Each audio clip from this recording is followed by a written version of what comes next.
Il y a quelque temps, des ministres de l'Agriculture et de la Pêche se sont réunis pour parler, entre autres choses, de la surpêche. On parle de ça nous-mêmes d'ailleurs ici.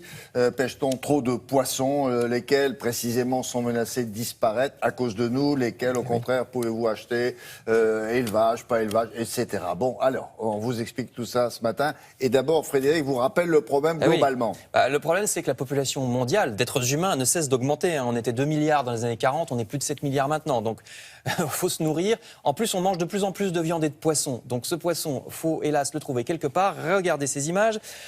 Du coup, des poissons autrefois très abondants ont presque disparu. C'est le cas assez célèbre de la morue, qui est devenue un poisson rare et cher, alors qu'autrefois, c'était très bon marché parce que très abondant. La situation est tellement catastrophique qu'au rythme actuel, on craint qu'il n'y ait plus du tout de poissons, quelle que soit l'espèce, dans les mers et les océans d'ici une trentaine d'années seulement. D'abord parce qu'on pêche trop, et puis parce qu'on pêche de manière destructrice. Vous voyez ces images avec des filets qui raclent le fond des océans, donc il ne reste plus rien après leur passage, et je ne parle même pas de la pollution qui n'arrange rien quant à la raréfaction des poissons. Il y a bien le poisson d'élevage, c'est vrai, vous voyez ici un élevage de crevettes en Thaïlande, mais ça pose d'autres problèmes. Les poissons sont nourris avec des farines animales dont on ne connaît pas toujours très bien la provenance.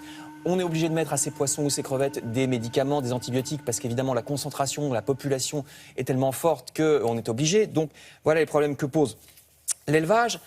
Maintenant, je vais vous apporter des solutions, après avoir constaté le problème. Quels poissons pouvez-vous manger l'esprit léger, parce qu'il y en a qui ne sont pas menacés de disparition? Par exemple, manger des sardines. Et pas seulement des sardines en boîte, faites des sardinades au barbecue, plutôt dehors, parce que ça sent fort, mais c'est très très bon. Des sardines grillées cet été. Mangez également du maquereau, ça c'est pareil, que ce soit en boîte ou bien grillé. En plus, c'est excellent pour la santé, ces deux poissons. Allez-y également sur le hareng, qui est vendu directement en filet dans les supermarchés. En plus, c'est très simple à faire. Vous savez, vous faites du hareng pomme à l'huile, c'est du hareng. Oui. La sardine, très bon, très recommandé. Ah, c'est excellent pour le cœur. Oui. Pourquoi? Parce que quand vous mangez ça, vous mettez tellement de temps à le digérer que vous mangez rien. Non, vous exagérez. Alors, non, mais c'est pas une blague. On a vu. Lisez le bouquin du docteur Salman, il vous expliquera que c'est très bon pour ça. Oui, bien sûr. On a vu également le taco, qui est un poisson très bien parce qu'on le pêche en France. Un peu, oui, mais c'est beaucoup plus gros. Et pourquoi est-ce qu'on a vu des coquilles Saint-Jacques? Alors là, attention, elles sont très abondantes, mais là, il faut bien regarder l'étiquette. Normalement, il y a une étiquette pour tous les poissons chez le poissonnier ou au supermarché. Il faut savoir comment la coquille Saint-Jacques est pêchée. Si elle est pêchée avec ce fameux filet qui racle, faut éviter, même si elle est très abondante en elle-même. Par contre, je vais vous dire maintenant des poissons qu'il faut absolument éviter. Et d'ailleurs, un très surprenant, le thon.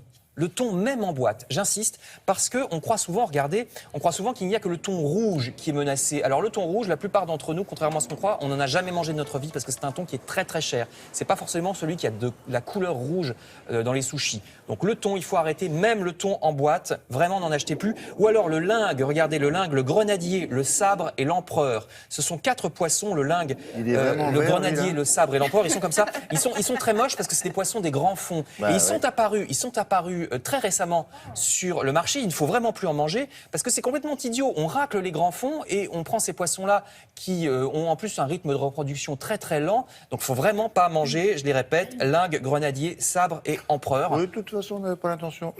Non mais évidemment, chez le poissonnier, ils sont en filet, donc vous ne le voyez pas, la sale tête du poisson. Ils sont déguisés chez le poissonnier, non, alors qu'en fait, ils sont très laids, très verts. Non mais c'est ça, il y a plein. La lotte, par exemple, c'est pareil, elle a une tête qui est moche, donc on la voit qu'en filet. Oui, ils sont déguisés. Mais là, oui, non mais ils arrivent comme ça.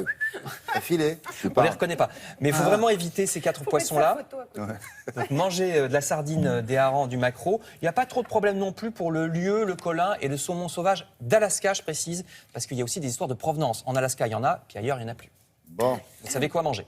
Vous avez tout noté? Oui. Vous pouvez faire replay, hein? Oui. Télématin.fr. Télématin.fr, effectivement. Merci beaucoup.